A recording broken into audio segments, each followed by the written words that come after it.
यह कथा उस पावन सोमवार की है जब जो भी व्यक्ति श्रद्धा और सच्चे विश्वास के साथ इस कथा का श्रवण करता है, उसके जीवन के दुख और परेशानियां धीरे धीरे समाप्त होने लगती हैं और भोलेनाथ स्वयं उस पर अपनी कृपा बनाए रखते हैं। सोमवार का दिन भगवान शिव को अत्यंत प्रिय माना गया है। इस दिन जो कोई शिव कथा सुनता है या दूसरों को सुनाता है, उसका मन शुद्ध और शांत हो जाता है तथा उसके जीवन के कष्ट दूर होने लगते हैं। यह कथा मन को भक्ति और आस्था से भर देने वाली है। कथा की शुरुआत होती है कैलाश की दिव्य भूमि से, जहां हिमालय की गोद में बर्फ से ढके ऊंचे शिखरों के बीच कैलाश पर्वत अपनी अद्भुत आभा बिखेर रहा था। नीले आकाश के नीचे बर्फ के कण चांदी की भांति चमक रहे थे और मंद मंद बहती हवा हर दिशा में शिव नाम का गुणगान करती प्रतीत हो रही थी। उसी समय कैलाश पर्वत पर भगवान शिव गहन ध्यान में लीन बैठे थे। उनका त्रिनेत्र तेज से प्रकाशित हो रहा था। गले में सर्पों की माला विराजमान थी, जटाओं से मां गंगा की धारा प्रवाहित हो रही थी और नंदी जी समीप शांत भाव से बैठे थे। माता पार्वती भगवान शिव के पास बैठी मंद मुस्कान के साथ उन्हें निहार रही थीं। तभी उन्होंने विनम्र स्वर में पूछा, स्वामी, आपके असंख्य भक्तों में आपको सबसे अधिक प्रिय कौन है? कौन ऐसा भक्त है जो केवल आपके नाम का स्मरण करके ही अपने जीवन में पूर्ण संतोष प्राप्त कर लेता है? महादेव ने धीरे से अपने नेत्र खोले। उनकी आंखों में अथाह करुणा झलक रही थी। उन्होंने मुस्कुराते हुए कहा, देवी, मेरे लिए प्रत्येक भक्त समान है, लेकिन कुछ भक्त ऐसे भी होते हैं जो केवल सच्ची भक्ति और नाम जप के माध्यम से मेरा साक्षात अनुभव कर लेते हैं। आज मैं तुम्हें एक ऐसे ही भक्त की कथा सुनाने जा रहा हूं, जिसने अपनी निष्कलंक भक्ति और प्रेम से मुझे स्वयं उसके द्वार तक आने के लिए विवश कर दिया। भक्त का नाम था भोलानाथ का प्रिय शिव भक्त महाकालदास। काशी नगरी के समीप एक छोटा सा गांव बसा था, जिसका नाम था शिवपुर। वहीं एक निर्धन ब्राह्मण निवास करता था, जिसका नाम महाकालदास था। उसके नाम की तरह ही उसका जीवन भी पूरी तरह शिव भक्ति में डूबा हुआ था। वह अत्यंत साधारण जीवन व्यतीत करता था। फटे पुराने वस्त्र, टूटी हुई झोपड़ी, लेकिन उसके हृदय में हर पल महादेव का नाम गूंजता रहता था। प्रतिदिन प्रातः होते ही वह नंगे पांव मंदिर पहुंच जाता। वह स्वयं जल लाकर शिवलिंग का अभिषेक करता, बिल्व पत्र अर्पित करता और घंटों तक एयूएम नमः शिवाय का जाप करता रहता। गांव के लोग अक्सर कहते, अरे महाकालदास, कुछ अपने भोजन और जीवन का भी उपाय करो, हर समय भगवान की भक्ति में ही लीन रहते हो। लेकिन महाकालदास मुस्कुराकर उत्तर देता, मेरा जीवन तो शिव नाम से ही चलता है। जिनके साथ महादेव हों, उन्हें और किसी चीज की क्या आवश्यकता। कुछ समय बाद गांव में भयंकर अकाल पड़ा। वर्षा बंद हो गई, खेत सूख गए और लोग भूख प्यास से परेशान हो उठे। कई लोगों ने देवताओं को दोष देना शुरू कर दिया। कुछ कहने लगे कि इतनी पूजा करने के बाद भी भगवान ने हमें दुख दिया। लेकिन महाकालदास पहले की तरह शांत और अटल बना रहा। वह प्रतिदिन मंदिर जाता, शिवलिंग पर थोड़ा सा जल चढ़ाता और फोल्डेड हैंड्स के साथ कहता, प्रभु, यह थोड़ा सा जल ही मेरी भक्ति का सागर है। चाहे पूरा संसार मेरा साथ छोड़ दे, लेकिन मैं आपका साथ कभी नहीं छोड़ूंगा। कैलाश पर्वत से भगवान महादेव यह सब देख रहे थे। उन्होंने मंद मुस्कान के साथ कहा, देवी, यही होता है सच्चा भक्त। अब समय आ गया है इसकी भक्ति की परीक्षा लेने का। माता पार्वती ने कहा, स्वामी, जो भक्त इतना समर्पित है, क्या उसकी परीक्षा लेना उचित है? तब महादेव बोले, देवी, परीक्षा किसी को कष्ट देने के लिए नहीं होती। यह तो भक्ति की ज्योति को और अधिक प्रकाशित करती है। इसके बाद भगवान शिव ने एक साधु का रूप धारण किया। फटी हुई धोती, लंबी जटाएं और कंधे पर कमंडल लेकर वे सीधे शिवपुर गांव पहुंचे। गांव के लोग उन्हें देखकर प्रणाम करने लगे। लेकिन जब साधु रूपी महादेव ने भोजन और सहायता मांगी, तो सभी ने हाथ जोड़कर कहा, महाराज, यहां तो हम स्वयं भूखे हैं, आपको क्या दे सकते हैं? अंत में वह साधु महाकालदास की छोटी सी झोपड़ी के पास पहुंचे। उस समय महाकालदास मंदिर से लौटकर थोड़ा सा सत्तू और जल लेकर बैठा था। जैसे ही उसने साधु को देखा, वह तुरंत उठ खड़ा हुआ और विनम्रता से बोला, आइए महाराज, आज मेरा सौभाग्य है कि मेरे घर स्वयं प्रभु के दूत पधारे हैं। साधु रूपी महादेव बोले, पुत्र, मुझे बहुत भूख लगी है। महाकाल दास ने बिना एक पल सोचे अपना सारा सत्तू और जल उनके सामने रख दिया और बोला, महाराज, यह भोजन बहुत थोड़ा है, लेकिन इसमें मेरी श्रद्धा और भक्ति पूरी तरह समर्पित है। साधु रूप धारण किए महादेव ने प्रसन्न होकर पूछा, पुत्र, तुमने अपना सारा भोजन मुझे दे दिया, अब तुम स्वयं क्या खाओगे? महाकाल दास मुस्कुराकर बोला, महाराज, जब अतिथि संतुष्ट हो जाए तो समझो मेरा पेट भी भर गया। यह सुनकर महादेव अत्यंत प्रसन्न हुए, लेकिन उन्होंने अपनी दिव्य लीला को आगे बढ़ाते हुए फिर पूछा, पुत्र, क्या तुम्हें कल की चिंता नहीं सताती कि भोजन कहां से मिलेगा? महाकाल दास शांत स्वर में बोला, जब स्वयं महादेव मेरे रक्षक हैं, तब मुझे किसी बात का भय क्यों होगा? जहां भोलेनाथ का साथ हो वहां चिंता और डर टिक ही नहीं सकते। उस रात अचानक महाकाल दास की छोटी सी झोपड़ी में आग लग गई। गांव के लोग दौड़ते हुए वहां पहुंचे, लेकिन तब तक सब कुछ जलकर राख हो चुका था। उसके पास जो थोड़ा बहुत सामान था वह भी समाप्त हो गया। गांव वालों ने ताना मारते हुए कहा, अब क्या करेगा महाकाल दास? अब कहां गया तेरा भगवान? लेकिन महाकाल दास के चेहरे पर जरा भी दुख नहीं था। उसने शांत भाव से कहा, जहां भस्म होती है वहीं शिव का वास होता है। मेरा घर नहीं जला, बल्कि मेरा अहंकार जलकर समाप्त हुआ है। इतना कहकर उसने राख उठाई, अपने माथे पर लगाई और आंखें बंद करके शिव नाम का जाप करने लगा। कैलाश पर्वत पर बैठे महादेव यह दृश्य देखकर भावुक हो उठे। उन्होंने माता पार्वती से कहा, देवी, देखो सच्ची भक्ति कैसी होती है। जब मनुष्य सब कुछ खो देता है और फिर भी मेरा नाम नहीं छोड़ता, वही वास्तव में मेरा सच्चा भक्त कहलाने योग्य होता है। माता पार्वती ने करुणा भरे स्वर में कहा, स्वामी, अब तो इस भक्त पर कृपा कीजिए। इसकी भक्ति को कोई वरदान अवश्य मिलना चाहिए। तब भगवान शिव मुस्कुराकर बोले, देवी, सच्चा भक्त कभी कुछ मांगता नहीं, इसलिए उसका पुरस्कार सबसे महान होता है। अगले दिन भी महाकाल दास पहले की तरह मंदिर पहुंचा। उसने शिवलिंग पर भस्म अर्पित की और हाथ जोड़कर बोला, प्रभु, यह राख मेरी अटूट निष्ठा की पहचान है। बस आपका साथ बना रहे, यही मेरे लिए सबसे बड़ा धन है। तभी अचानक पूरे मंदिर में दिव्य प्रकाश फैल गया। शिवलिंग से अद्भुत ज्योति प्रकट हुई और देखते ही देखते वहां स्वयं भगवान महादेव प्रकट हो गए। उनकी जटाओं से मां गंगा प्रवाहित हो रही थीं, नेत्रों से असीम कृपा बरस रही थी और हाथ में धारण किया हुआ त्रिशूल दिव्य आभा से चमक रहा था।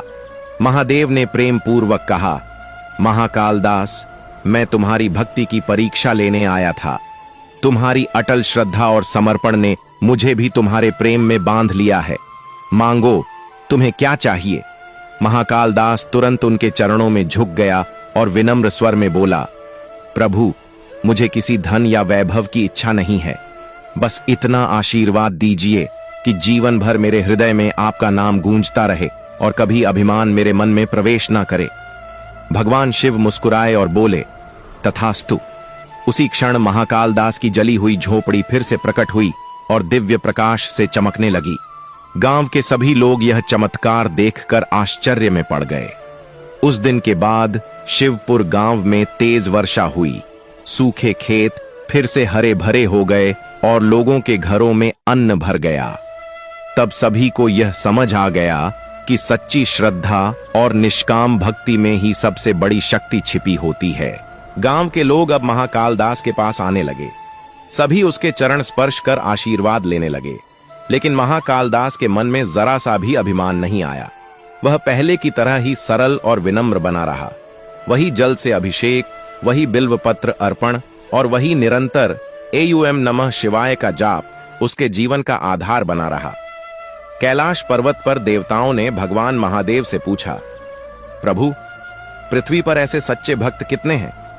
महादेव मुस्कुराए और बोले, प्रत्येक मनुष्य के भीतर एक सच्चा भक्त छिपा होता है, लेकिन उसे जागृत करने के लिए अटूट विश्वास और सच्ची श्रद्धा की आवश्यकता होती है। यह सुनकर सभी देवताओं ने श्रद्धा से महादेव को प्रणाम किया। माता पार्वती ने प्रसन्न होकर कहा, स्वामी, अब यह कथा सोमवार के दिन सुनने योग्य बन चुकी है। जो भी व्यक्ति इसे श्रद्धा और विश्वास से सुनेगा, उसका जीवन शिव भक्ति से भर जाएगा। गंगापुर गांव में रहने वाला निर्धन ब्राह्मण महाकाल दास अपनी अटूट भक्ति से भगवान शिव को प्रसन्न कर चुका था। उसके जीवन में भूख, तिरस्कार, अग्नि और अपमान सब एक साथ आए, लेकिन फिर भी उसका विश्वास कभी नहीं डगमगाया। अंततः स्वयं महादेव उसके घर प्रकट हुए और उसे आशीर्वाद देकर धन्य कर गए। अब उस दिव्य आशीर्वाद के बाद महाकाल दास का जीवन एक नई दिशा लेने वाला था। वह अब केवल एक साधारण भक्त नहीं रहा, बल्कि भक्ति और समर्पण का आदर्श बनने वाला था। महाकाल दास आज भी वही विनम्र ब्राह्मण था। उसकी झोपड़ी अब पहले से अधिक सुंदर और दिव्य प्रकाश से भरी हुई थी, लेकिन उसका मन कभी भौतिक सुखों में नहीं फंसा। वह प्रतिदिन प्रातःकाल उठकर नदी से जल लाता, शिवलिंग का अभिषेक करता और पूरे गांव को शिव नाम में लीन कर देता। धीरे धीरे गंगापुर गांव एक पवित्र तीर्थ के रूप में प्रसिद्ध होने लगा। दूर दूर से लोग महाकाल दास के दर्शन करने आने लगे। कोई रोग से पीड़ित आता तो कोई जीवन के दुखों से परेशान, लेकिन जो भी वहां पहुंचता उसके मन को अद्भुत शांति का अनुभव होता।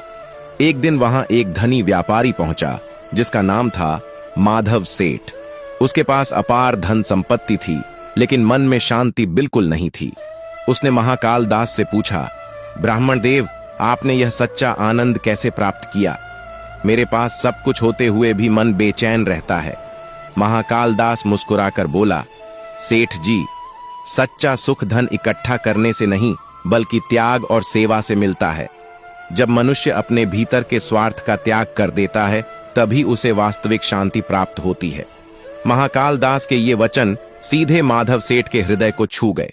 उसी दिन से उसने निश्चय किया कि हर सोमवार शिव मंदिर जाकर जल अर्पित करेगा और जरूरतमंदों की सहायता करेगा।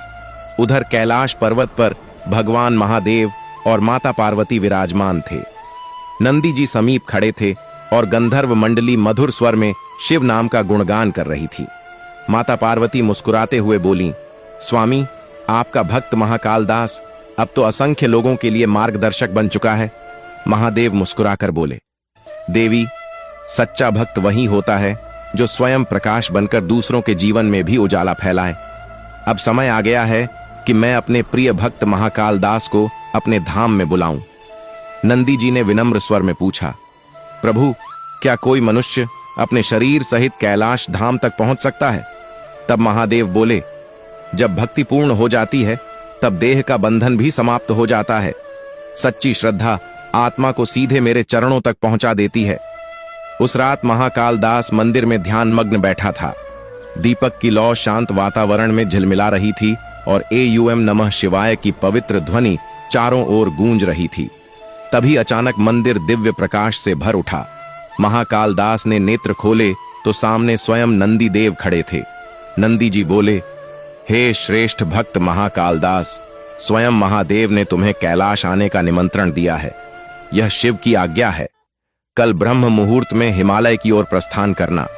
यह सुनकर महाकाल दास की आंखों से आंसू बहने लगे। उसने कांपते स्वर में पूछा, क्या सचमुच मैं शिवलोक जाने योग्य हूं? नंदी देव मुस्कुराए और बोले, भक्ति से बड़ा कोई मार्ग नहीं होता। तुम्हारे लिए स्वयं महादेव ने यह पथ तैयार किया है। अगली सुबह आकाश हल्की लालिमा से भर गया था। गंगापुर के सभी लोग मंदिर में एकत्र हो गए।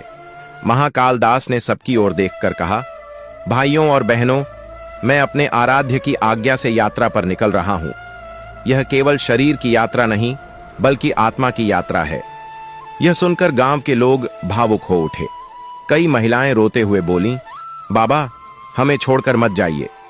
महाकाल दास शांत स्वर में बोला, मैं आप सबसे दूर नहीं जा रहा। मैं तो उसी प्रभु के पास जा रहा हूं जिसने हम सभी को जन्म दिया है। जब भी सच्चे मन से एयूएम नमः शिवाय का जाप करोगे, समझ लेना मैं आपके पास ही हूं। इतना कहकर वह केवल एक कमंडल और एक बिल्व पत्र लेकर हिमालय की ओर निकल पड़ा। यात्रा कठिन थी। रास्ते में घने जंगल आए, ऊंचे पर्वत मिले, नदियां और तूफान भी सामने आए, लेकिन उसके होठों पर हर पल केवल एक ही नाम था, महादेव। 3 दिनों की कठिन यात्रा के बाद जब महाकाल दास हिमालय की तलहटी तक पहुंचा, तभी अचानक तेज आंधी चलने लगी। विशाल वृक्ष टूटकर गिरने लगे और मार्ग पूरी तरह बंद हो गया। लेकिन महाकाल दास भयभीत नहीं हुआ। वह वहीं बैठ गया और आंखें बंद कर एयूएम नमः शिवाय का जाप करने लगा। उसकी आवाज पर्वतों में गूंजने लगी, एयूएम नमः शिवाय, एयूएम नमः शिवाय। तभी अचानक आकाश में तेज बिजली चमकी और दूर कहीं से शिव के डमरू की दिव्य ध्वनि सुनाई दी। देखते ही देखते जमी हुई बर्फ पिघलने लगी और बंद रास्ता स्वयं खुल गया। देवताओं ने आकाश से पुष्प वर्षा आरंभ कर दी। उसी समय वहां से गुजर रहा एक चरवाहा यह अद्भुत दृश्य देखकर आश्चर्यचकित रह गया। वह दौड़कर महाकालदास के पास आया और बोला, बाबा, आप कौन हैं जिनके नाम से पर्वत भी झुक गए? महाकालदास मुस्कुराया और शांत स्वर में बोला, मैं कुछ भी नहीं हूं। मेरे भीतर जो महादेव का नाम बसता है वही सब कुछ है। आखिरकार महाकालदास उस पवित्र स्थान पर पहुंच गया जहां दूर हिमालय के बीच कैलाश पर्वत की दिव्य चोटी दिखाई दे रही थी। वह श्वेत प्रकाश से इस प्रकार चमक रही थी मानो स्वयं आकाश में कोई दिव्य ज्योति प्रकट हो गई हो। उस दृश्य को देखकर महाकालदास भाव विभोर हो उठा। उसने तुरंत भूमि पर दंडवत प्रणाम किया और आंखें बंद करके बोला, हे भोलेनाथ, अब अपने इस दास को दर्शन दीजिए। उसी क्षण वहां मंद मंद पवन बहने लगी और कैलाश धाम के दिव्य द्वार धीरे धीरे खुल गए। तभी नंदी देव प्रकट हुए और प्रेम पूर्वक बोले, हे श्रेष्ठ भक्त महाकालदास, भीतर चलो। स्वयं महादेव और माता पार्वती तुम्हारे स्वागत की प्रतीक्षा कर रहे हैं। महाकालदास के चरण कांप उठे। उसने विनम्र स्वर में कहा, मैं इस योग्य नहीं हूं कि शिवलोक में प्रवेश कर सकूं। नंदी देव मुस्कुराए और बोले, सच्ची भक्ति ही सबसे बड़ी योग्यता होती है। जैसे ही महाकालदास कैलाश धाम के भीतर पहुंचा, वह वहां की दिव्यता देखकर स्तब्ध रह गया।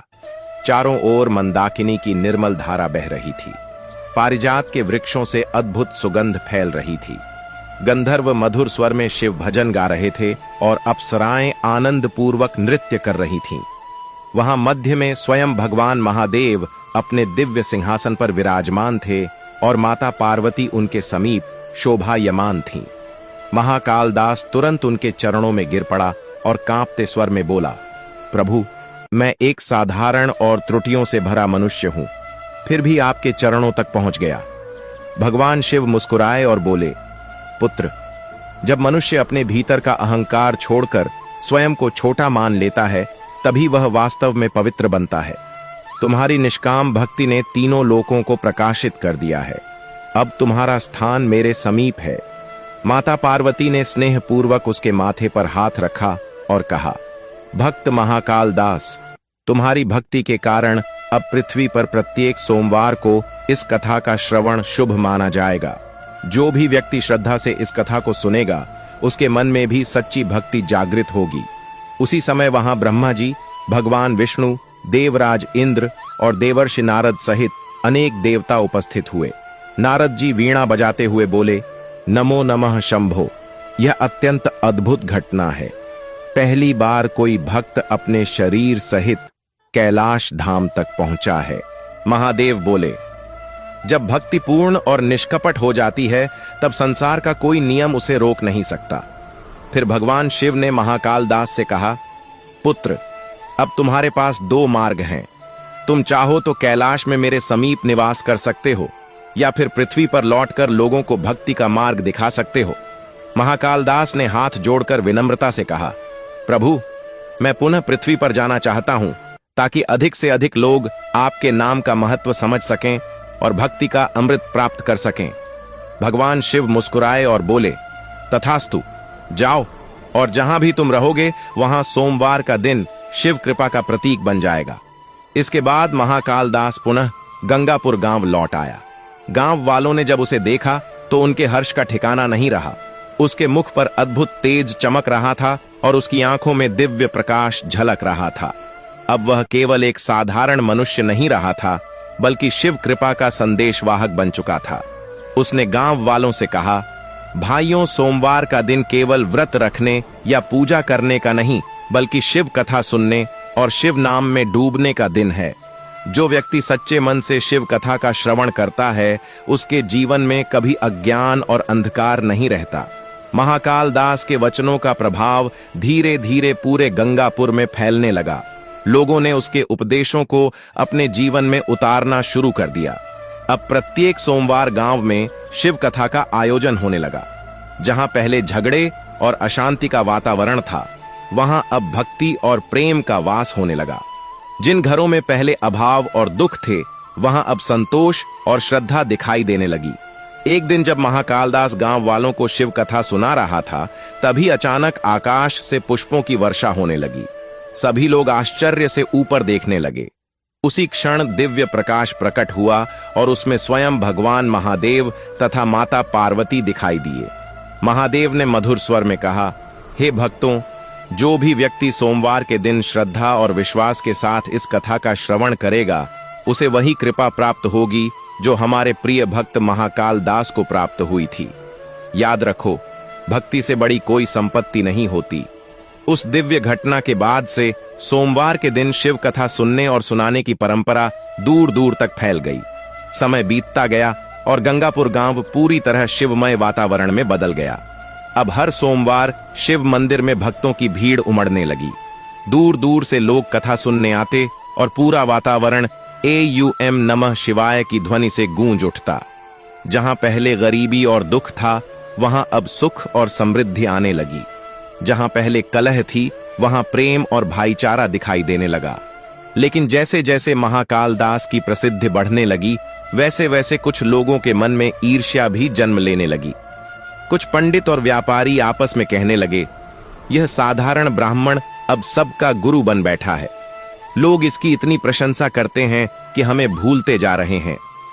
धीरे धीरे उनके भीतर अहंकार और जलन की अग्नि बढ़ने लगी। उन्होंने निश्चय किया कि किसी तरह महाकाल दास को सबके सामने नीचा दिखाना होगा। एक दिन वे सभी महाकाल दास के पास पहुंचे। उनमें से एक पंडित ने व्यंग्य करते हुए कहा, बाबा, आप कहते हैं कि शिव हर जगह विद्यमान है, तो क्या वह हमारे भीतर भी हैं? महाकाल दास मुस्कुराकर बोला, निस्संदेह महादेव हर जीव और हर हृदय में निवास करते हैं। तब दूसरा पंडित बोला, यदि ऐसा है तो क्या आप अभी यहीं शिव को प्रकट कर सकते हैं? महाकाल दास शांत स्वर में बोला, यदि शिव को देखना है तो पहले अपने मन को निर्मल बनाओ। जैसे धूल से भरे दर्पण में चेहरा साफ नहीं दिखता, वैसे ही अशुद्ध मन में भगवान के दर्शन नहीं होते। यह सुनकर वे पंडित हंसने लगे और बोले, यह तो केवल बातें हैं। यदि तुम्हारे महादेव वास्तव में जीवित हैं, तो कल सूर्योदय तक वर्षा करवा दो। तब पूरे गांव को पता चल जाएगा कि तुम्हारी भक्ति सच्ची है। कई महीनों से गांव में वर्षा नहीं हुई थी। धरती सूख चुकी थी और लोग फिर से चिंता में डूबने लगे थे। महाकाल दास ने शांत भाव से उत्तर दिया, मैं वर्षा नहीं करवा सकता। यदि महादेव की इच्छा होगी तो वे स्वयं कृपा करेंगे। पंडितों ने चुनौती देते हुए कहा, यदि कल सूर्योदय तक वर्षा नहीं हुई तो पूरा गांव समझ जाएगा कि तुम्हारी भक्ति केवल दिखावा है। उस रात महाकाल दास अकेला मंदिर में बैठा था। शिवलिंग के सामने रखा दीपक मंद मंद जल रहा था और बाहर सूखी धरती पर धूल उड़ रही थी। महाकाल दास ने फोल्डेड हैंड्स के साथ शिवलिंग की ओर देखा और भावुक स्वर में कहा, प्रभु, ये लोग मुझे नहीं बल्कि आपकी शक्ति और करुणा को परख रहे हैं। मैं तो केवल आपका एक छोटा सा सेवक हूं, सब कुछ आप ही हैं। महाकाल दास ने नम्र स्वर में शिवलिंग के सामने कहा, प्रभु, यदि आपकी इच्छा हो तो वर्षा की एक बूंद भी सूखी धरती को जीवन दे सकती है। लेकिन यदि यह सब आपकी लीला है तो मैं उसमें भी प्रसन्न हूं। इतना कहते ही उसकी आंखों से आंसू बहने लगे। जैसे ही वे आंसू शिवलिंग पर गिरे, उसी क्षण वहां से एक दिव्य प्रकाश की किरण निकल पड़ी। कैलाश पर्वत पर बैठे भगवान महादेव यह दृश्य देखकर मुस्कुराए और माता पार्वती से बोले, देवी, देखो मेरा भक्त कैसी निष्काम भक्ति करता है। यह अपनी परीक्षा में भी केवल प्रेम और विश्वास ही देखता है। अब समय आ गया है कि इसकी भक्ति को और अधिक प्रकाशित किया जाए। रात्रि के अंतिम प्रहर में भगवान शिव ने अपने गणों को बुलाया और कहा, गणेश, नंदी और कार्तिकेय, तुम सब गंगापुर जाओ। वहां वर्षा करनी है, लेकिन मेरी एक विशेष लीला के साथ। कुछ ही देर में गंगापुर के आकाश में काले बादल छा गए। बिजली चमकने लगी और तेज गर्जना होने लगी। गांव के लोग आश्चर्य से आकाश की ओर देखने लगे। लेकिन अद्भुत बात यह हुई कि वर्षा पूरे गांव में नहीं हुई। केवल शिव मंदिर के ऊपर बादल ठहर गए और उतनी ही वर्षा हुई जिससे शिवलिंग का अभिषेक हो सके। लोग दौड़ते हुए मंदिर की ओर पहुंचे और आश्चर्य से कहने लगे, देखो, वर्षा तो केवल मंदिर पर हुई है, कुछ पंडित बोले, यह कोई जादू होगा, ऐसा कैसे संभव है? लेकिन गांव वालों ने श्रद्धा से कहा, यह महादेव की कृपा और चमत्कार है। उस दिन के बाद गांव के लोगों का विश्वास पहले से भी अधिक मजबूत हो गया। लेकिन जिन लोगों के मन में अहंकार था, उनका घमंड टूटने के बजाय और बढ़ गया। कुछ दिनों बाद वे पंडित फिर से महाकाल दास को नीचा दिखाने की योजना बनाने लगे। उन्होंने सोचा, यदि यह भक्त चमत्कार दिखा सकता है तो हम भी पूजा करके शिव को प्रकट करेंगे।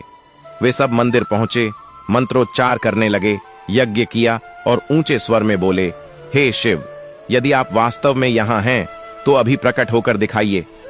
घंटों बीत गए लेकिन कुछ नहीं हुआ। तभी महाकाल दास वहां पहुंचा और शांत स्वर में बोला, भाइयों, भक्ति में आदेश नहीं बल्कि विनम्र निवेदन होता है। भगवान किसी के हुक्म से नहीं बल्कि सच्चे प्रेम और श्रद्धा से प्रकट होते हैं। यह सुनकर उनमें से एक पंडित क्रोधित हो उठा। उसने गुस्से में जल से भरा पात्र शिवलिंग की ओर फेंक दिया। उसी क्षण पूरा मंदिर कांप उठा। तेज आंधी चलने लगी, दीपक बुझ गए और शिवलिंग से गंभीर आवाज सुनाई दी, जो भक्ति का अपमान करता है वह स्वयं अपने ही अहंकार के अंधकार में खो जाता है। यह सुनते ही सभी पंडित भय से कांप उठे। वे तुरंत महाकाल दास के चरणों में गिर पड़े और क्षमा मांगने लगे। महाकाल दास ने हाथ जोड़कर कहा, महादेव अत्यंत दयालु हैं। वे अपने भक्तों को क्षमा अवश्य करते हैं, लेकिन जीवन में कभी अहंकार मत पालना, क्योंकि वही मनुष्य का सबसे बड़ा अंधकार होता है। उस घटना के बाद महाकाल दास ने अपना पूरा जीवन लोक सेवा को समर्पित कर दिया। अब वह केवल कथा सुनाने तक सीमित नहीं रहा। वह भूखों को भोजन देने लगा, रोगियों की सहायता करने लगा और दुखी लोगों को सांत्वना देने लगा। कुछ समय बाद उसने गंगापुर में एक छोटा सा आश्रम बनवाया, जिसका नाम रखा गया शिव शरणम। वहां प्रत्येक सोमवार को शिव कथा, भजन और भंडारे का आयोजन होने लगा। दूर दूर से लोग वहां आने लगे। गांव वाले प्रेम से कहने लगे, अब गंगापुर केवल एक गांव नहीं रहा, यह तो शिवपुरी बन चुका है। धीरे धीरे महाकाल दास का नाम चारों दिशाओं में फैल गया। लोग उसके चरणों में गिरकर आशीर्वाद और वरदान मांगते, लेकिन वह हमेशा मुस्कुराकर कहता, मैं कुछ नहीं देता, देने वाला तो केवल कैलाशपति महादेव हैं। उधर कैलाश पर्वत पर माता पार्वती ने भगवान शिव से कहा, स्वामी, आपका भक्त अब आपकी तरह करुणामय बन चुका है। वह अब दूसरों के जीवन में भी भक्ति और प्रकाश भर रहा है। महादेव मुस्कुराकर बोले, देवी, यही सच्ची भक्ति होती है। जो मुझे अपने हृदय में अनुभव कर लेता है, वही संसार को भी मेरे दर्शन करा सकता है। तभी नंदी जी ने विनम्रता से पूछा, प्रभु, क्या अब समय आ गया है कि आप महाकाल दास को अपने समीप बुला लें? महादेव मंद मुस्कान के साथ बोले, अभी नहीं देवी, महाकाल दास को अभी और कार्य करना है। जब तक पृथ्वी पर एक भी मन अशांत है, तब तक उसका कर्तव्य अधूरा है। कुछ समय बाद एक दिन देवर्षि नारद गंगापुर पहुंचे। वहां उन्होंने महाकाल दास को भक्तों के बीच शिव कथा सुनाते देखा। पूरा वातावरण एयूएम नमः शिवाय की ध्वनि से गूंज रहा था। नारद जी प्रसन्न होकर बोले, वत्स, महाकाल दास, तुम्हारी भक्ति और कीर्ति अब कैलाश तक पहुंच चुकी है। स्वयं देवता भी तुम्हारे समर्पण का गुणगान करते हैं। महाकाल दास ने विनम्रता से हाथ जोड़कर कहा, मुनिवर, यह सब मेरे प्रभु की कृपा है। मैं तो केवल उनका नाम जपने वाला एक साधारण भक्त हूं। नारद जी मुस्कुराए और बोले, अब तुम्हारे और महादेव के बीच कोई भेद नहीं रहा। तुम्हारे जैसे निष्कपट भक्त को पाकर स्वयं भोलेनाथ भी धन्य हुए हैं। फिर नारद जी गंभीर होकर बोले, लेकिन स्मरण रखना वत्स, जो भी व्यक्ति भक्ति के मार्ग पर चलता है, संसार उसकी परीक्षा बार बार लेता है। तुम्हारे जीवन में अब एक नई परीक्षा आने वाली है। तुम्हें सावधान रहना होगा। महाकाल दास ने श्रद्धा से सिर झुकाकर कहा, मुनिवर, जब तक मेरे हृदय में शिव नाम है, तब तक मुझे किसी भय का अनुभव नहीं हो सकता। नारद जी के प्रस्थान के कुछ समय बाद गंगापुर में एक नई घटना घटी। एक दिन राजमहल का दूत गांव में पहुंचा।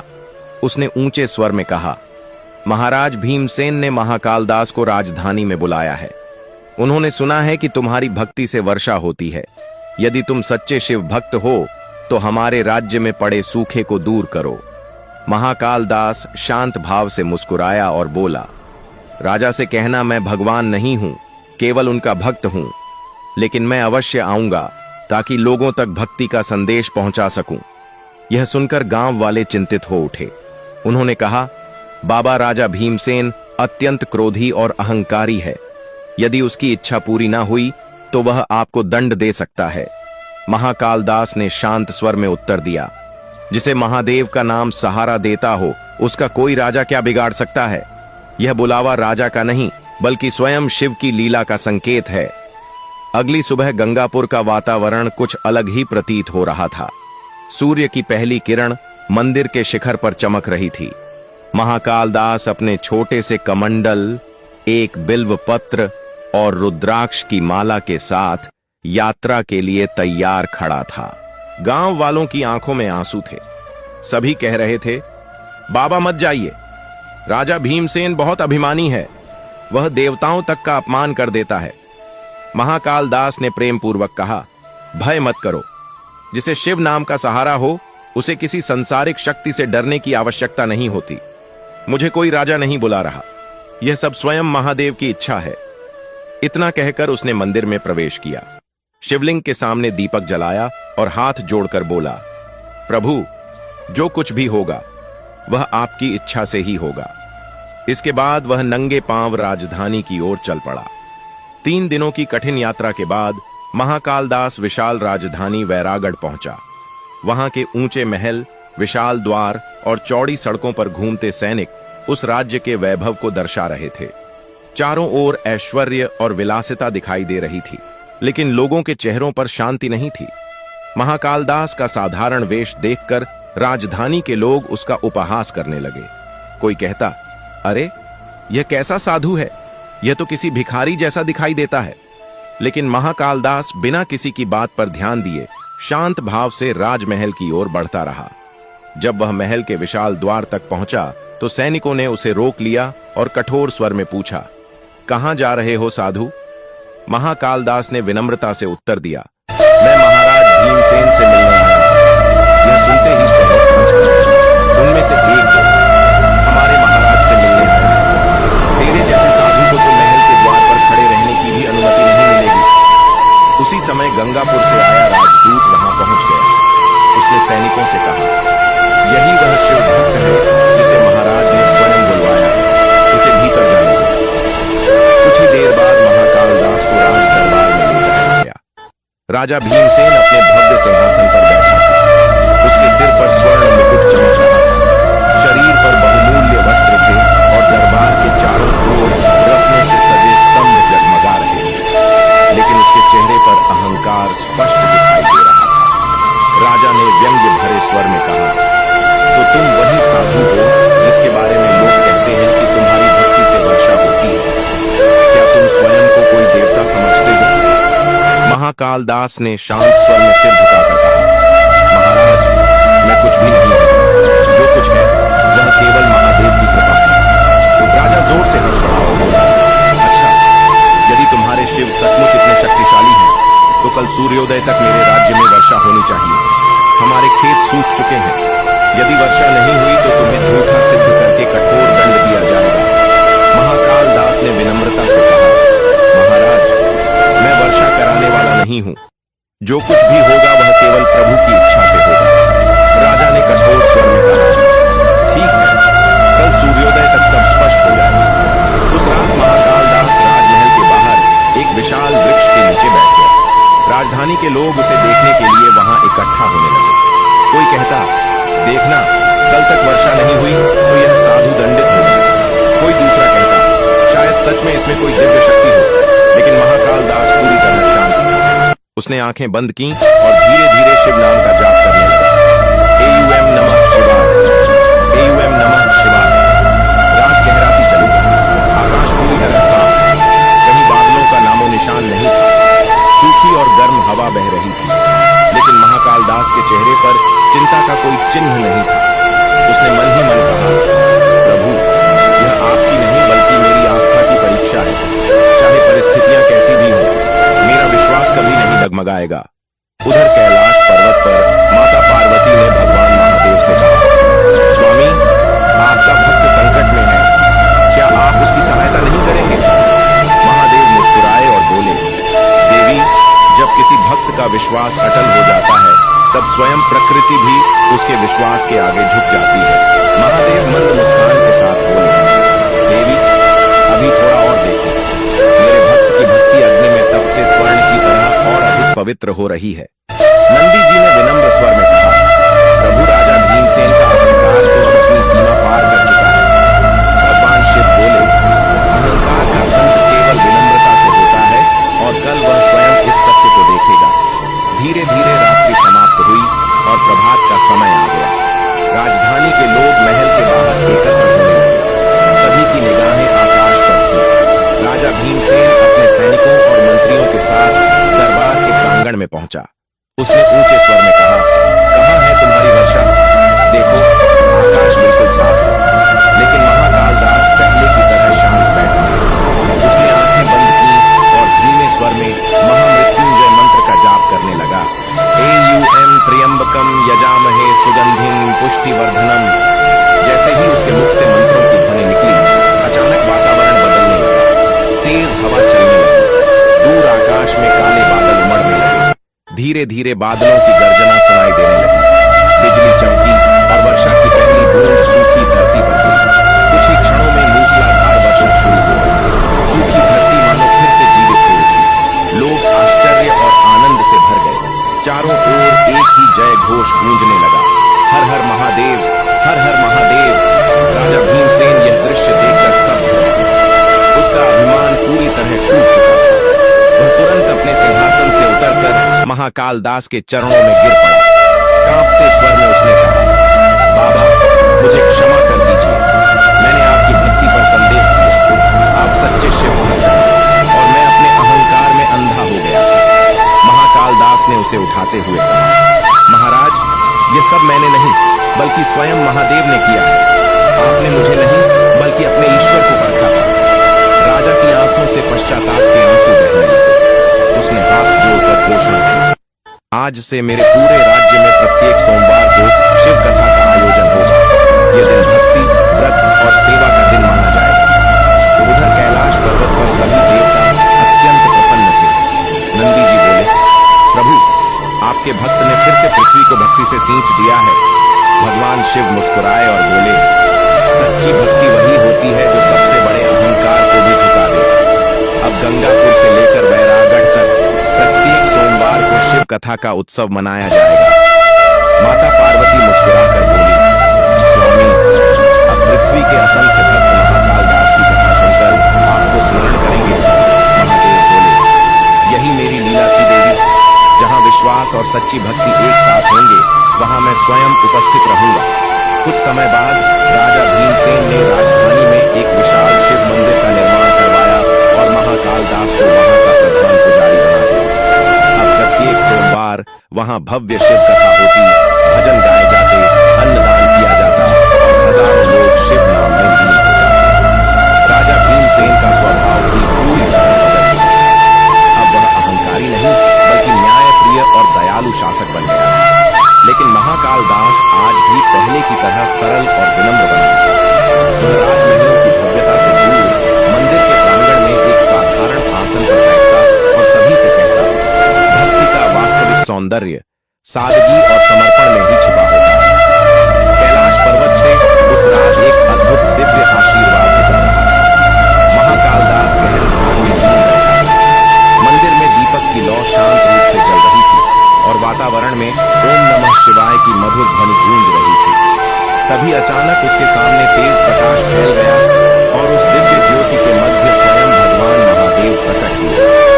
महादेव ने स्नेह भरे स्वर में कहा, पुत्र महाकाल दास, तुमने मेरे नाम और भक्ति को संसार के कोने कोने तक पहुंचाया है। अब तुम्हारा पृथ्वी का कार्य धीरे धीरे पूर्ण होने को है।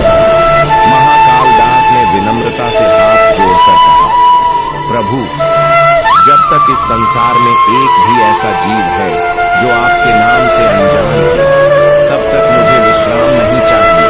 भगवान शिव मुस्कुराए और बोले, तथास्तु, तुम्हारी कथा युगों तक जीवित रहेगी और सोमवार का दिन तुम्हारी भक्ति के कारण और अधिक पवित्र माना जाएगा। धीरे धीरे बैरागढ़ राज्य में भक्ति का एक नया युग आरंभ हो चुका है। हर सोमवार मंदिरों में घंटियों की ध्वनि गूंजती प्रज्वलित होते, भजन गाए जाते और हर हर महादेव के जयकारे आकाश तक पहुंचते।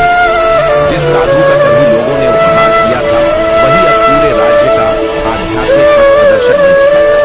लेकिन महाकाल दास आज भी पहले की तरह सादे वस्त्र पहनकर मंदिर के आंगन में बैठा था। वह हर आने वाले व्यक्ति का मुस्कुराकर स्वागत करता, चाहे वह राजा हो या कोई निर्धन मनुष्य। उसकी आंखों में करुणा थी, वाणी में मधुरता और हृदय में केवल एक ही नाम, महादेव। समय के साथ महाकाल दास ने राजधानी में शिव सेवा मंडल नाम से एक सेवा संगठन स्थापित किया। उसका उद्देश्य केवल 3 बातें थी: भूखों को भोजन देना, रोगियों की सेवा करना और हर व्यक्ति को शिव नाम से जोड़ना। लोग अब उसे जीवित महात्मा कहने लगे थे, लेकिन वह हमेशा मुस्कुराकर कहता, मैं कोई महात्मा नहीं, मैं तो केवल महादेव का दास हूँ। जो भी सच्चे मन से भक्ति करता है, वही मेरा गुरु है। समय बीतता गया। अब महाकाल दास की आयु लगभग 70 वर्ष हो चुकी थी, लेकिन उसकी भक्ति, ऊर्जा और आवाज में जरा भी कमी नहीं आई थी। आज भी उसका स्वर उसी श्रद्धा के साथ गूंजता था। AUM नमः शिवाय। एक रात महाकाल दास ने एक अत्यंत दिव्य स्वप्न देखा। उसने देखा कि कैलाश पर्वत दिव्य प्रकाश से चमक रहा है। भगवान महादेव वहां खड़े हैं और माता पार्वती मंद मुस्कान के साथ उन्हें निहार रही है। उनकी जटाओं से गंगा प्रवाहित हो रही है और देवता पुष्प वर्षा कर रहे हैं। तभी महादेव ने प्रेम पूर्वक कहा, महाकाल दास, अब पृथ्वी पर तुम्हारी सेवा पूर्ण हो चुकी है। तुम्हारे हृदय का प्रेम अब पूर्ण प्रकाश में बदल चुका है। अब समय आ गया है कि तुम वापस मेरे धाम लौटो। महाकाल दास ने भावुक होकर पूछा, प्रभु, क्या अब मेरे शरीर त्यागने का समय निकट है? महादेव मुस्कुराए और बोले, यह त्याग नहीं, बल्कि अपने प्रभु से मिलन का समय है। अचानक स्वप्न समाप्त हो गया। महाकाल दास की आंखों से आंसू बह रहे थे, लेकिन उसके चेहरे पर अद्भुत शांति और आनंद था। अगली सुबह उसने अपने सभी शिष्यों, ग्रामवासियों और भक्तों को बुलाया। वहां राजा भीमसेन, माधव सेठ, वृद्ध महिलाएं, बच्चे और असंख्य भक्त उपस्थित हुए। महाकाल दास ने सभी की ओर प्रेम से देखते हुए कहा, मेरे प्रियजनों, अब वह समय निकट है जब मुझे अपने आराध्य के धाम जाने की आज्ञा प्राप्त हुई है। लेकिन यह मत समझना कि मैं आप सबसे दूर जा रहा हूं। जहां जहां शिव नाम का उच्चारण होगा, जहां सच्ची भक्ति होगी, वहीं मैं भी आपके साथ उपस्थित रहूंगा। महाकाल दास की बातें सुनकर वहां उपस्थित सभी भक्त भावुक हो उठे। कई लोगों की आंखों से आंसू बहने लगे। राजा भीमसेन हाथ जोड़कर बोले, बाबा, हमें छोड़कर मत जाइए, आपके बिना यह राज्य सूना हो जाएगा। महाकाल दास ने शांत और प्रेमपूर्ण स्वर में कहा, पुत्र, कभी भी कोई सच्चा शिव भक्त अकेला नहीं होता। जब तक तुम्हारे होठों पर हर हर महादेव का नाम रहेगा, तब तक मैं सदैव तुम्हारे साथ रहूंगा। अगला सोमवार आया। प्रातःकाल महाकाल दास ने पवित्र स्नान किया, स्वच्छ वस्त्र धारण किए और मंदिर में प्रवेश किया। उसने स्वयं अपने हाथों से दीपक जलाया, शिवलिंग पर गंगा जल अर्पित किया और बिल्व पत्र चढ़ाए। फिर वह अपने आसन पर बैठ गया और हाथ जोड़कर बोला, हे भोलेनाथ, आज मैं आपके चरणों में स्थायी विश्राम चाहता हूं। मेरी प्रत्येक सांस आपके नाम के साथ ही पूर्ण हो। इतना कहकर उसने आंखें बंद कर लीं और गहरे ध्यान में ओम नमः शिवाय का जाप करने लगा। ओम नमः शिवाय, ओम नमः शिवाय। धीरे धीरे उसकी सांसें शांत होने लगीं, लेकिन उसके चेहरे का तेज बढ़ता जा रहा था। वहां उपस्थित सभी भक्तों ने देखा कि उसके चारों ओर दिव्य प्रकाश फैलने लगा है। तभी अचानक मंदिर के भीतर तेज गड़गड़ाहट हुई। दीपक की लौ असामान्य रूप से ऊंची उठ गई और आकाश से मानो मंदाकिनी की धारा उतरने लगी। उसी क्षण स्वयं भगवान महादेव वहां प्रकट हुए। उनके गले में सर्पमाला थी, मस्तक पर चंद्र सुशोभित था, जटाओं से गंगा प्रवाहित हो रही थी और माता पार्वती उनके साथ विराजमान थीं। यह दिव्य दृश्य देखकर सभी भक्त भूमि पर गिर पड़े और हर हर महादेव का जय घोष करने लगे। भगवान शिव ने प्रेम पूर्ण स्वर में कहा, वत्स महाकाल दास, अब उठो। तुम्हारा पृथ्वी का कार्य पूर्ण हो चुका है। तुमने अपने जीवन से संसार को सच्ची भक्ति का मार्ग दिखाया है। अब समय आ गया है कि तुम मेरे धाम चलो। महाकाल दास ने धीरे से आंखें खोलीं। उसकी आंखों से आनंद के आंसू बहने लगे। उसने कांपते स्वर में कहा, प्रभु, मेरा जीवन धन्य हो गया। बस मुझे इतना आशीर्वाद दीजिए कि जो भी भक्त सोमवार के दिन आपकी कथा श्रद्धा से सुने, उसे भी भक्ति और आनंद की वही अनुभूति मिले जो आपने मुझे दी। महादेव मुस्कुराए और बोले, तथास्तु। आज से यह दिन सोमवार की शिव कथा के रूप में पूजनीय होगा। जो भी इसे श्रद्धा और विश्वास से सुनेगा, उसे तुम्हारे समान निष्काम भक्ति प्राप्त होगी। इसके बाद महाकाल दास ने अंतिम बार ओम नमः शिवाय का उच्चारण किया। उसी क्षण उसके शरीर से दिव्य प्रकाश की एक लहर निकली और वह स्वयं भगवान शिव के साथ आकाश की ओर उठने लगा। सभी लोगों ने देखा कि आकाश से पुष्प वृष्टि हो रही है, मंदिर से गंगा जैसी उज्जवल ज्योति निकल रही है और पूरा वातावरण शिव नाम से गूंज रहा है। माता पार्वती ने महादेव से कहा, स्वामी, आपका यह भक्त तो स्वयं शिव स्वरूप बन गया। भगवान शिव मुस्कुराए और बोले, देवी, जिसने भक्ति में अपना अहंकार पूर्ण रूप से जला दिया, वह मुझसे अलग कैसे रह सकता है। उधर कैलाश धाम में देवताओं ने पुष्प वर्षा करके महाकाल दास का स्वागत किया। नंदी जी आनंद से बोले, जय हो महादेव, जय हो भक्त महाकाल दास। धरती पर उपस्थित भक्तों की आंखों में आंसू थे, लेकिन उनके हृदय में अद्भुत शांति और भक्ति का प्रकाश भर चुका था। राजा भीमसेन ने भावुक होकर घोषणा की, आज से इस पवित्र मंदिर का नाम शिवदासेश्वर मंदिर होगा। यहां प्रत्येक सोमवार को शिव कथा का आयोजन किया जाएगा और भक्त महाकाल दास का स्मरण पूरे श्रद्धा भाव से किया जाएगा। उस दिन से यह परंपरा निरंतर चलती रही। लोग कहने लगे कि जिसने भी सोमवार के दिन श्रद्धा से इस कथा का श्रवण किया, उसके जीवन में अद्भुत परिवर्तन हुए।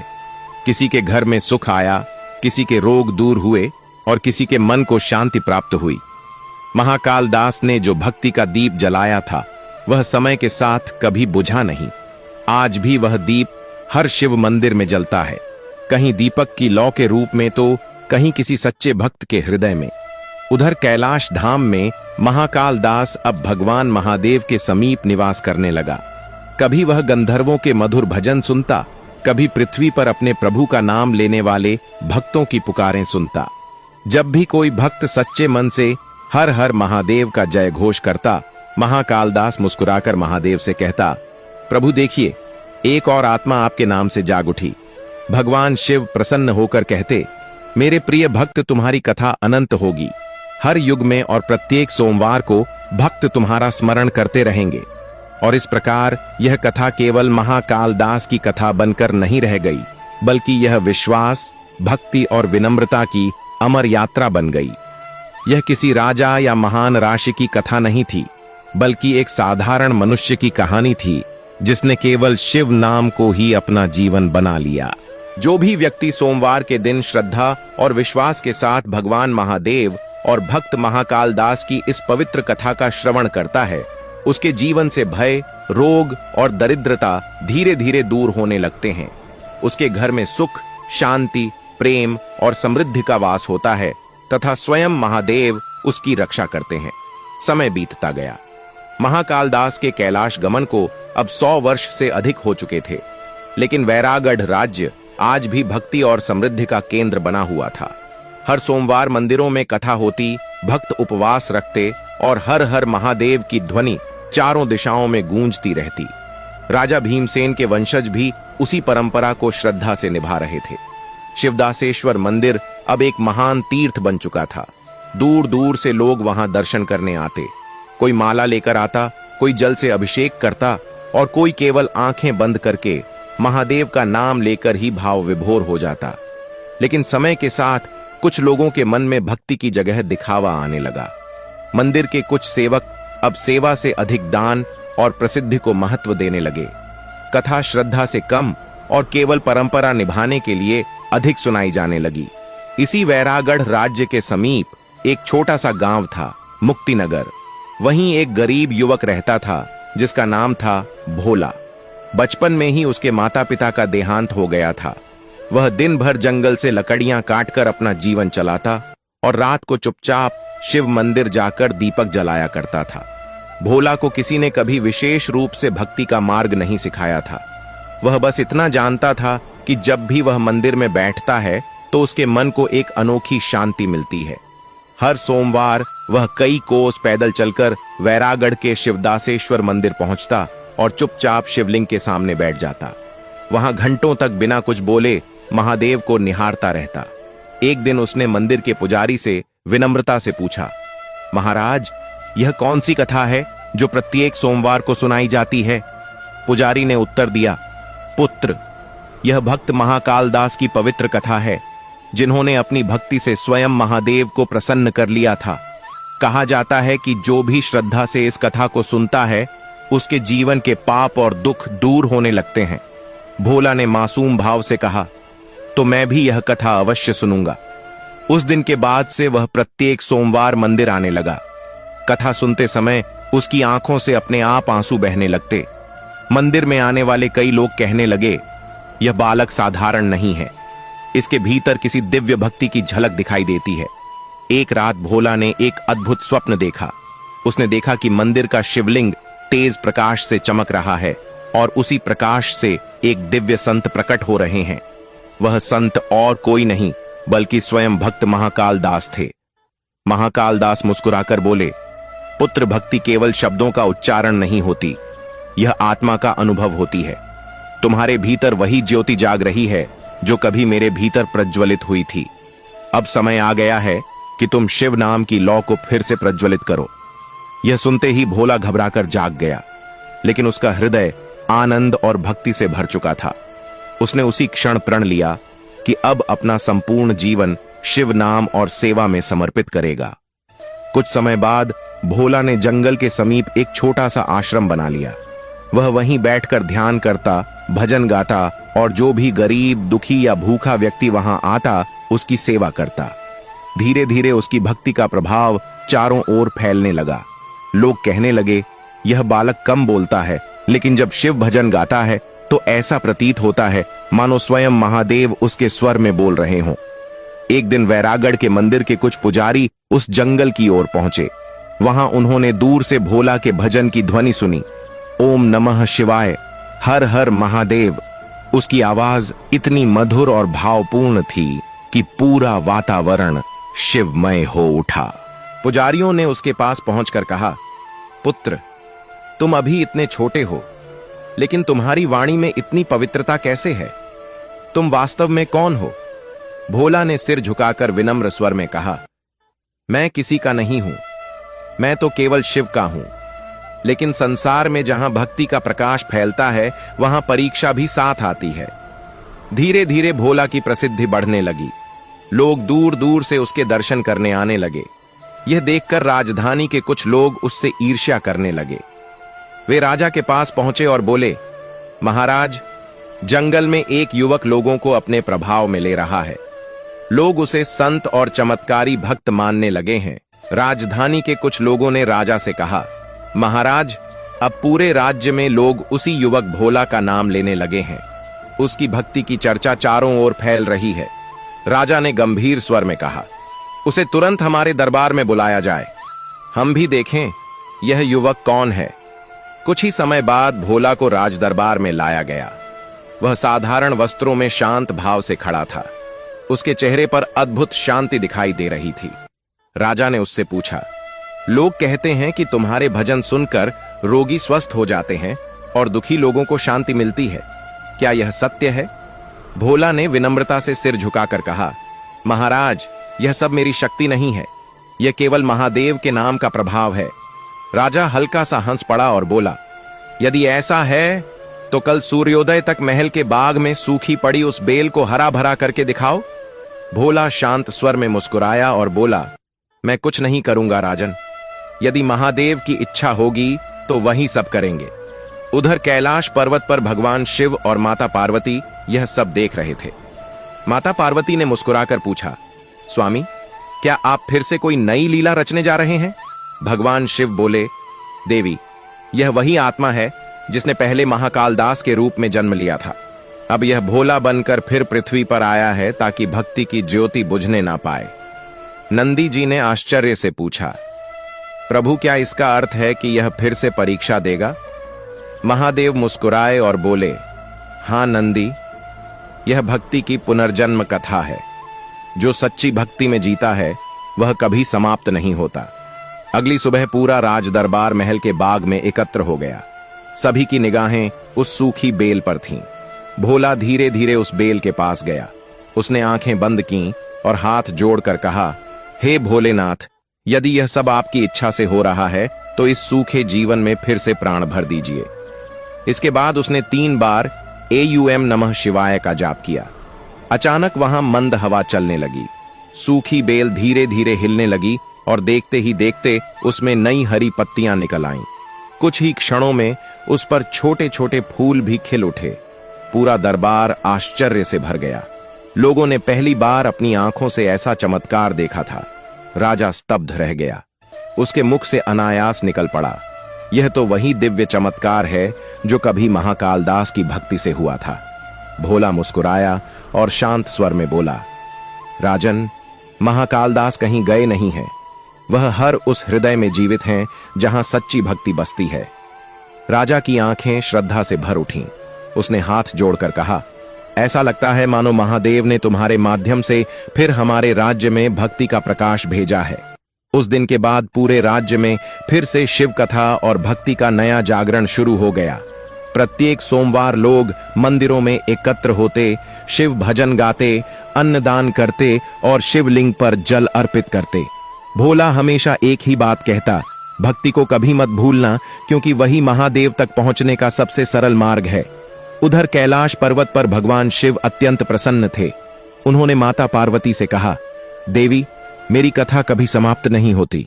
महाकाल दास गया नहीं। वह समय समय पर नए रूप में लौटता रहेगा जब भी पृथ्वी पर भक्ति कम होने लगेगी।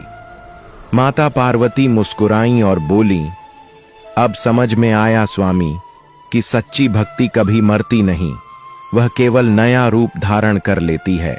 और इस प्रकार महाकाल दास की भक्ति ने एक नए युग को जन्म दिया। भोला के रूप में वही दिव्य आत्मा फिर पृथ्वी पर आई ताकि महादेव के प्रेम और भक्ति की ज्योति सदैव जलती रहे। लोग आज भी कहते हैं कि जहां कहीं सोमवार को शिव कथा होती है वहां अदृश्य रूप से महाकाल दास और भोला दोनों उपस्थित रहते हैं। फलश्रुति, जो भी व्यक्ति सोमवार के दिन श्रद्धा और विश्वास से इस पवित्र कथा का श्रवण करता है, उसके जीवन में भक्ति का दीपक कभी नहीं बुझता। उसके कर्म पवित्र होते हैं और स्वयं महादेव उसके रक्षक बनकर हर संकट से उसकी रक्षा करते हैं। भक्ति का यह पावन दीप सदा जलता रहे, यही महाकाल दास और भोला का आशीर्वाद माना जाने लगा। धीरे धीरे वैरागढ़ राज्य में भक्ति का एक स्वर्णिम युग आरंभ हो चुका था। भोला के उपदेशों और सेवा कार्यों ने लोगों के जीवन को बदल दिया था। अब प्रत्येक सोमवार शिव सेवा सोमवार के रूप में मनाया जाने लगा। सुबह लोग मंदिरों में कथा सुनते, दोपहर में निर्धनों को भोजन कराते और शाम होते ही पूरा राज्य हर हर महादेव के जय घोष से गूंज उठता। राज्य में अपराध, भूख और कलह जैसे शब्द मानो समाप्त हो चुके थे। भक्ति अब केवल पूजा नहीं रही थी, बल्कि लोगों के जीवन का हिस्सा बन चुकी थी। हर व्यक्ति महाकाल दास और भोला की कथा जानता था। छोटे छोटे बच्चे भी गर्व से कहते, हम भोलेनाथ के बच्चे हैं। भोला का नाम अब लोगों के हृदय में बस चुका था, लेकिन उसके भीतर धीरे धीरे एक नई तड़प जागने लगी थी। यह तड़प थी अपने आराध्य महादेव से अंतिम मिलन की। अब भोला पहले की अपेक्षा बहुत कम बोलने लगा था। वह दिन भर सेवा करता और रात्रि में गहन शिव ध्यान में लीन हो जाता। उसके शिष्यों ने अनुभव किया कि अब उसके चारों ओर एक दिव्य प्रकाश मंडल सदैव बना रहता है। उसका चेहरा पहले से अधिक तेजस्वी और अलौकिक दिखाई देने लगा था। एक दिन उसका प्रिय शिष्य अचल भावुक होकर बोला, गुरुदेव, आजकल आप बहुत मौन रहने लगे हैं, क्या कोई विशेष बात है? भोला मुस्कुराया और शांत स्वर में बोला, पुत्र, जब भक्ति पूर्ण हो जाती है तब शब्द स्वयं मौन हो जाते हैं। अब वह समय निकट है जब मुझे अपने प्रभु के धाम लौटना है। यह सुनकर अचल की आंखों से आंसू बहने लगे। उसने कांपते स्वर में कहा, गुरुदेव, हमें छोड़कर मत जाइए। भोला ने प्रेम पूर्वक उसके सिर पर हाथ रखा और कहा, मैं कहीं नहीं जाऊंगा पुत्र। जहां भी ओम नमः शिवाय की ध्वनि गूंजेगी, जहां सच्चे मन से महादेव का स्मरण होगा, वहीं मैं सदैव उपस्थित रहूंगा। समय बीतता गया और फिर वह सोमवार आया जिसने भक्ति के इतिहास को अमर बना दिया। उस दिन प्रातःकाल का आकाश स्वर्णिम प्रकाश से भरा हुआ था। मंद मंद हवा बह रही थी और मंदिर की घंटियों की ध्वनि पहले से कहीं अधिक मधुर प्रतीत हो रही थी। भोला ने पवित्र स्नान किया, सफेद वस्त्र धारण किए और शिवलिंग के सामने पहुंचकर फोल्डेड हैंड्स के साथ बोला, प्रभु, आपने मुझे जीवन दिया, सेवा का मार्ग दिया और अपनी भक्ति का अमूल्य वरदान दिया। अब कृपा करके मुझे अपने चरणों में स्थान दीजिए। इसके बाद उसने अपने सभी शिष्यों और भक्तों की ओर देखकर कहा, आज कथा समाप्त नहीं होगी, आज कथा अमर होने जा रही है। जो भी आज इस कथा को श्रद्धा से सुनेगा, उसके भीतर भक्ति का दीपक सदैव जलता रहेगा।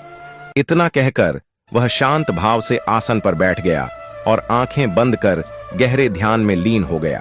तभी अचानक पूरे मंदिर में दिव्य प्रकाश फैलने लगा। आकाश से अचानक पुष्पों की वर्षा होने लगी। पूरा मंदिर दिव्य सुगंध और प्रकाश से भर उठा। वहां उपस्थित सभी भक्तों ने आश्चर्य से देखा कि स्वयं भगवान महादेव और माता पार्वती प्रकट हो चुके हैं। भगवान शिव ने प्रेम पूर्ण स्वर में कहा, पुत्र भोला, तुमने पृथ्वी पर भक्ति की ज्योति को फिर से प्रज्वलित किया है। अब तुम्हारी आत्मा को विश्राम नहीं, बल्कि अपने प्रभु से दिव्य मिलन प्राप्त होगा। तुम्हारा नाम युगों तक श्रद्धा से लिया जाएगा। यह सुनकर भोला की आंखों से आनंद के आंसू बहने लगे। उसने हाथ जोड़कर कहा, प्रभु, मेरे जीवन का उद्देश्य पूर्ण हो गया। अब यह संसार आपकी शरण में है। महादेव मुस्कुराए। उन्होंने भोला का हाथ थामा और बोले, चलो पुत्र, अब कैलाश धाम तुम्हारी प्रतीक्षा कर रहा है। इसके बाद भोला ने अंतिम बार ओम नमः शिवाय का उच्चारण किया। जैसे ही उसके मुख से शिव नाम निकला, वैसे ही उसके शरीर से तेजस्वी प्रकाश की किरणें निकलने लगीं और धीरे धीरे उसका शरीर दिव्य ज्योति में विलीन हो गया।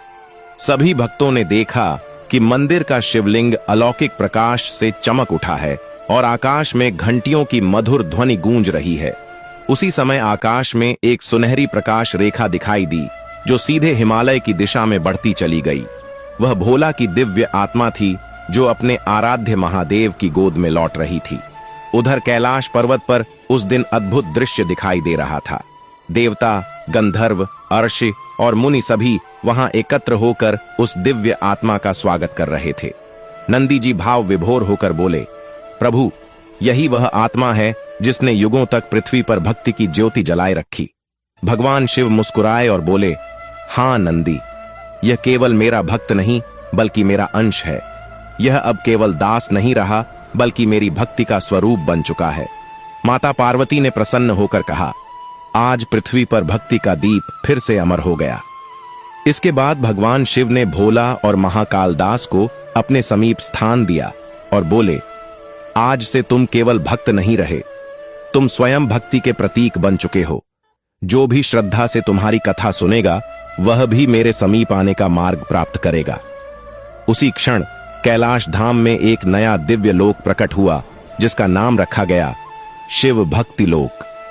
वह स्थान उन सभी आत्माओं के लिए बना जो निष्कपट प्रेम और सच्ची श्रद्धा से महादेव की भक्ति करती हैं। उधर वैरागढ़ राज्य में जब लोगों को झांत हुआ कि भोला ने देह त्याग दी है, तो पूरा राज्य शोक में डूब गया। लेकिन उसी रात एक अद्भुत घटना घटी। राज्य के प्रत्येक घर में दीपक स्वयं प्रज्वलित हो उठे। लोगों ने आश्चर्य से कहा, देखो बाबा, कहीं गए नहीं, वे तो हमारे घरों में प्रकाश बनकर बस गए हैं। राजा ने तुरंत घोषणा की, आज से प्रत्येक सोमवार को महाकाल दास और भोला की कथा श्रद्धा से सुनाई जाएगी। यह परंपरा कभी समाप्त नहीं होगी। तभी से यह पवित्र परंपरा युगों से चली आ रही है। सोमवार को शिव कथा सुनना, अन्नदान करना और पूरे श्रद्धा भाव से हर हर महादेव का जय घोष करना। कैलाश पर्वत पर माता पार्वती ने भगवान शिव से कहा, स्वामी, अब तो पृथ्वी पर प्रत्येक सोमवार आपका नाम पहले से भी अधिक श्रद्धा से लिया जाएगा। महादेव मुस्कुराए और बोले, हां देवी, जब भी कोई भक्त सच्चे मन से मेरा नाम लेगा, तब समझ लेना कि महाकाल दास और भोला दोनों वहीं उपस्थित हैं। भगवान शिव ने मंद मुस्कान के साथ कहा, यह कथा चाहे किसी भी युग में सुनाई जाए, उसमें मेरे और मेरे भक्तों के प्रेम की सुगंध सदा बनी रहेगी। और इस प्रकार भोला की कथा, जो महाकालदास की कथा का ही दिव्य विस्तार थी, भक्ति के उस अमर चक्र का प्रतीक बन गई जो कभी समाप्त नहीं होता। यह कथा संसार को यही संदेश देती रही कि सच्ची भक्ति कभी नष्ट नहीं होती। वह केवल समय के साथ अपना रूप बदल लेती है, कभी महाकालदास बनकर, कभी भोला बनकर और कभी किसी साधारण मनुष्य के हृदय में उठने वाली पवित्र भावना बनकर। फलश्रुति, जो भी व्यक्ति सोमवार के दिन श्रद्धा और विश्वास से इस पवित्र कथा का श्रवण करता है, उसके जीवन का अंधकार दूर होने लगता है। उसका हृदय महाकालदास जैसी निष्काम भक्ति और भोला जैसी सरलता से भर जाता है। उसके घर में सुख, शांति, समृद्धि और संतोष का वास होता है तथा अंत में उसे शिव कृपा और शिवलोक की प्राप्ति होती है। समय बीतता गया। भोला के कैलाश गमन के बाद अनेक शताब्दियां गुजर चुकी थीं।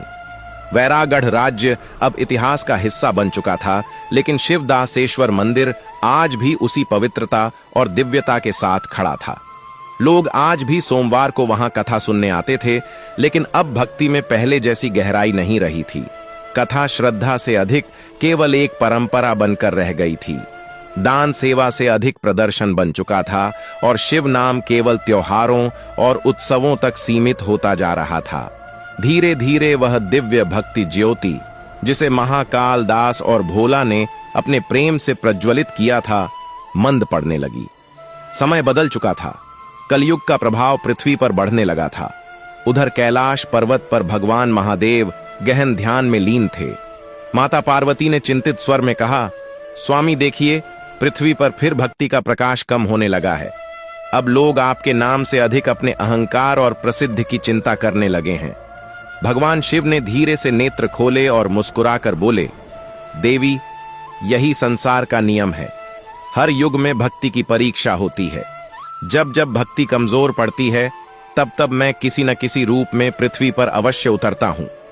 नंदी जी ने विनम्रता से पूछा, प्रभु, क्या अब फिर आपकी नई लीला आरंभ होने वाली है? महादेव मुस्कुराए और बोले, हां नंदी, इस बार मैं एक साधारण मनुष्य के रूप में पृथ्वी पर जाऊंगा, ताकि लोगों को यह समझा सकूं कि सच्ची भक्ति केवल मंदिरों में नहीं, बल्कि मन की पवित्रता में होती है। उसी समय पृथ्वी पर अयोध्या के दक्षिण में बसे एक छोटे से गांव नारायणपुर में एक बालक का जन्म हुआ। वह एक साधारण परिवार में जन्मा था। उसके माता पिता ने प्रेम से उसका नाम रखा शिवांश। बचपन से ही शिवांश अन्य बच्चों से अलग था। जहां गांव के बच्चे खेलकूद में लगे रहते, वहीं वह मंदिर के बाहर बैठकर घंटियों की ध्वनि को ध्यान से सुनता रहता। एक दिन उसकी मां ने मुस्कुराकर पूछा, बेटा, तुम मंदिर की घंटियों को इतने ध्यान से क्यों सुनते रहते हो? शिवांश मासूम मुस्कान के साथ बोला, मां, जब भी घंटी बजती है, ऐसा लगता है जैसे कोई मुझे अपने पास बुला रहा हो। शिवांश धीरे धीरे बड़ा होने लगा, लेकिन उसका स्वभाव कभी नहीं बदला। वह किसी से कठोर शब्द नहीं बोलता, हर जीव को प्रणाम करता और प्रतिदिन सूर्योदय होते ही मधुर स्वर में गाता, हर हर महादेव। गांव के लोग अक्सर कहते, यह बालक साधारण नहीं है। ऐसा लगता है मानो किसी महान भक्त ने फिर जन्म लिया हो। समय बीतता गया और एक दिन जब शिवांश लगभग 13 वर्ष का हुआ, तभी पूरे गांव में भयंकर सूखा पड़ गया। खेत सूख गए, कुएं खाली हो गए और लोग भय और चिंता में डूब गए। मंदिर के कुछ पुजारी निराश होकर कहने लगे, अब तो लगता है भगवान भी हमसे नाराज हो गए हैं। लेकिन शिवांश शांत बैठा सब सुन रहा था। कुछ क्षण बाद उसने धीरे से कहा, भगवान हमसे नहीं रूठे हैं, हम अपनी भक्ति से दूर हो गए हैं। उसकी बात सुनकर सभी लोग आश्चर्य से उसकी ओर देखने लगे। एक व्यक्ति ने पूछा, तो क्या तुम वर्षा करवा सकते हो? शिवांश मुस्कुराया और बोला, मैं कुछ नहीं कर सकता, लेकिन यदि हम सब सच्चे मन से महादेव का नाम लें, तो प्रकृति स्वयं झुक जाएगी। उसके शब्दों में ऐसी श्रद्धा थी कि गांव के सभी लोगों ने एक साथ ओम नमः शिवाय का जाप शुरू कर दिया। धीरे धीरे वातावरण बदलने लगा। पहले ठंडी हवा चली, फिर आकाश में बादल घिर आए और कुछ ही देर में तेज वर्षा शुरू हो गई। सूखी धरती फिर से भीग उठी और पूरा गांव आनंद से झूम उठा। चारों ओर एक ही जय घोष गूंजने लगा, हर हर महादेव, शिवांश की जय। उधर कैलाश पर्वत पर भगवान महादेव यह दृश्य देखकर मुस्कुरा रहे थे। उन्होंने माता पार्वती से कहा, देखो देवी, यही वह आत्मा है जो कभी महाकाल दास और भोला के रूप में पृथ्वी पर आई थी। अब इसने शिवांश का रूप धारण किया है।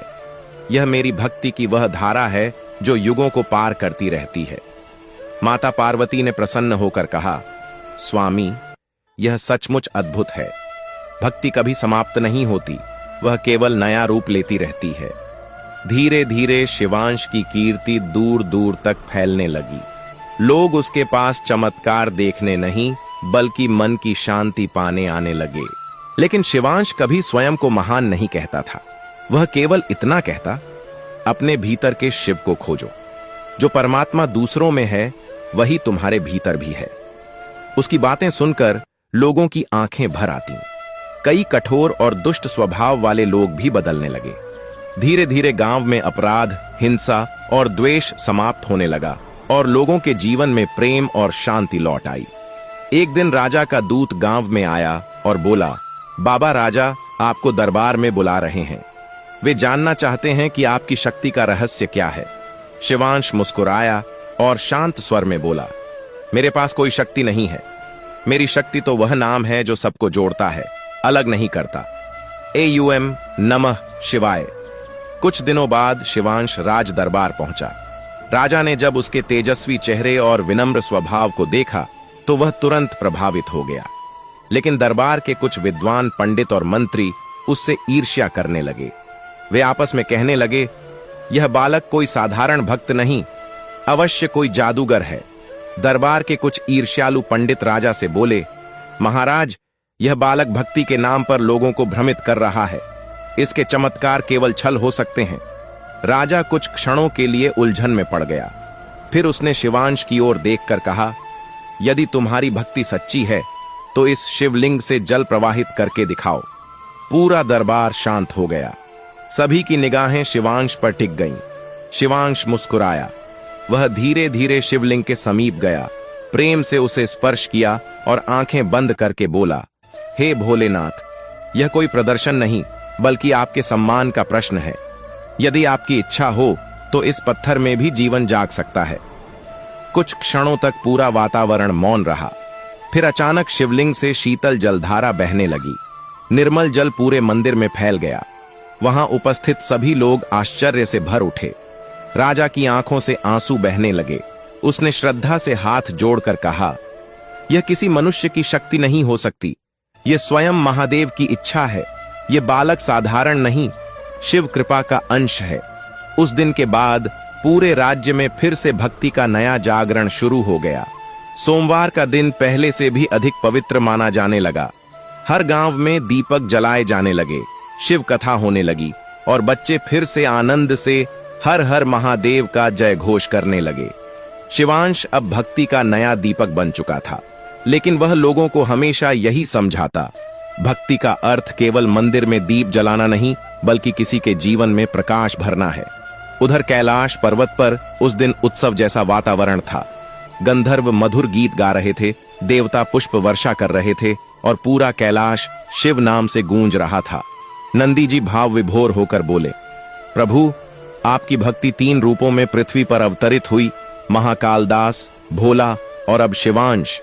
भगवान शिव मुस्कुराए और बोले, हाँ नंदी, और जब तक पृथ्वी पर एक भी सच्चा हृदय जीवित रहेगा तब तक भक्ति की यह धारा बहती रहेगी।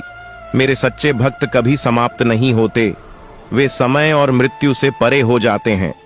माता पार्वती ने प्रसन्न होकर कहा, स्वामी, अब तो पृथ्वी पर प्रत्येक सोमवार को यह कथा युगों तक सुनाई जाएगी।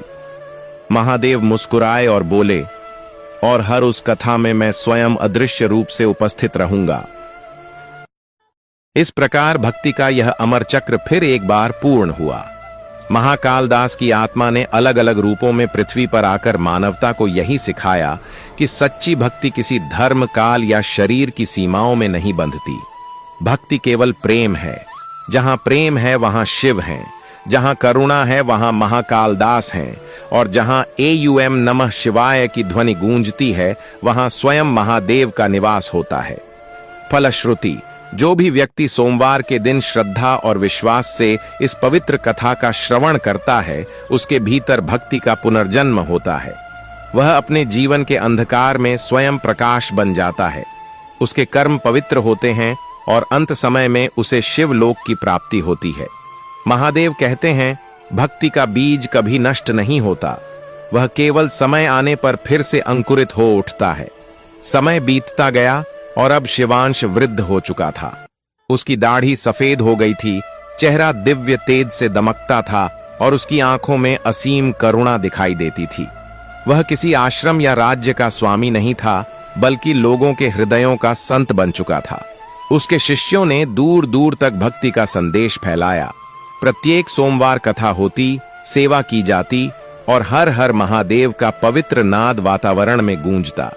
अब शिवांश बहुत कम बोलता था, लेकिन उसकी मुस्कान ही लोगों को शांति दे देती थी। लोग कहा करते, उनकी मुस्कान में ही शिव दर्शन होता है।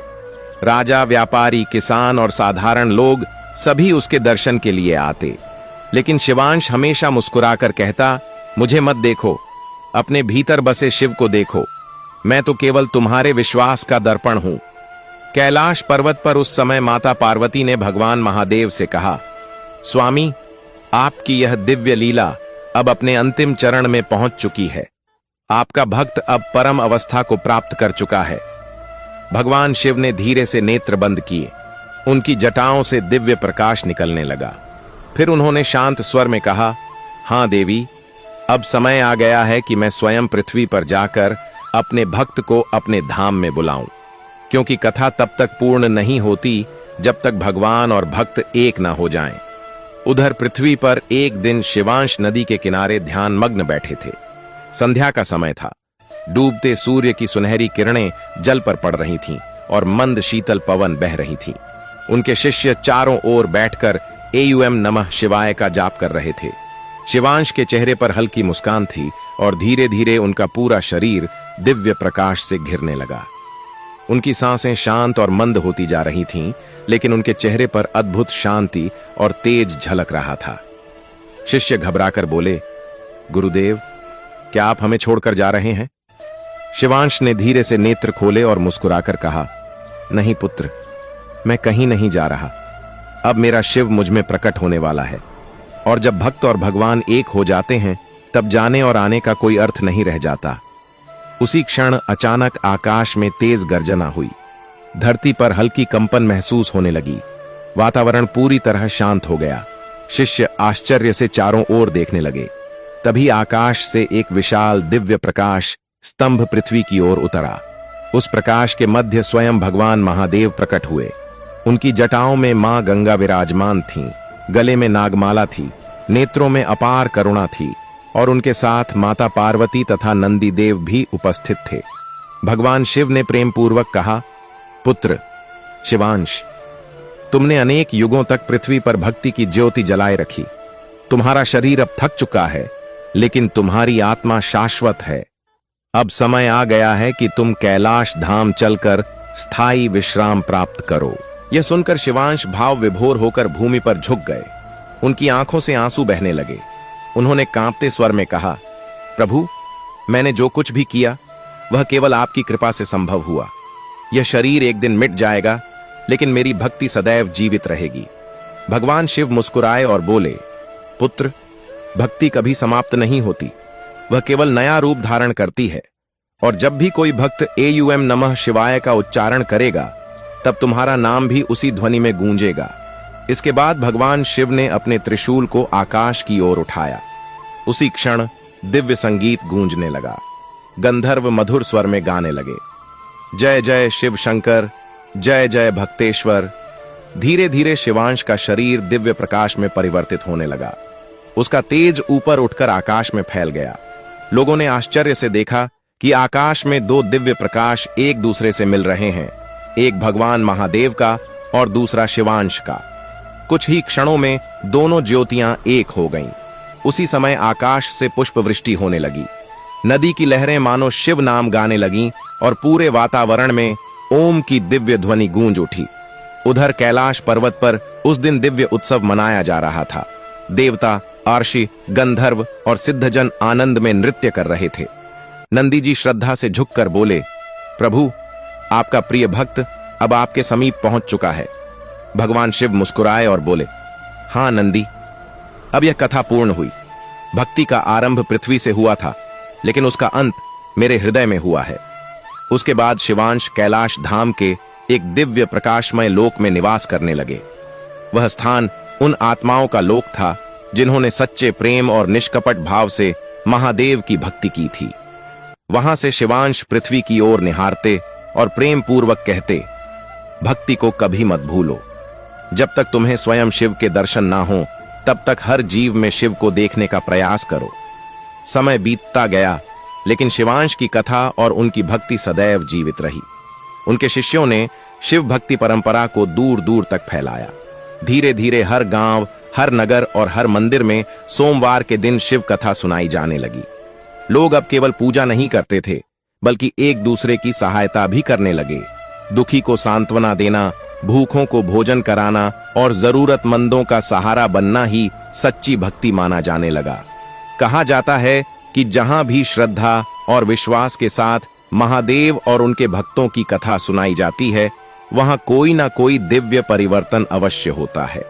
कभी किसी रोगी को स्वास्थ्य प्राप्त होता है, कभी वर्षों पुराने शत्रु मित्र बन जाते हैं, तो कभी सूखी धरती पर भी वर्षा होने लगती है। क्योंकि जहां सच्ची भक्ति होती है, वहां स्वयं महादेव अदृश्य रूप से उपस्थित रहते हैं। हे भक्तों, इस पावन सोमवार व्रत कथा से हमें यही शिक्षा मिलती है कि सच्ची श्रद्धा, अटूट विश्वास और निष्कलंक भक्ति से भगवान शिव अवश्य प्रसन्न होते हैं। जो भी व्यक्ति सच्चे मन से महादेव का स्मरण करता है, उसके जीवन के कष्ट धीरे धीरे समाप्त होने लगते हैं और भोलेनाथ उसकी हर कठिनाई में उसका सहारा बनते हैं। यदि आपको यह कथा प्रिय लगी हो, तो सच्चे मन से हर हर महादेव अवश्य लिखें और भगवान शिव का स्मरण करते रहें। भोलेनाथ की कृपा आप और आपके परिवार पर सदैव बनी रहे। हर हर महादेव।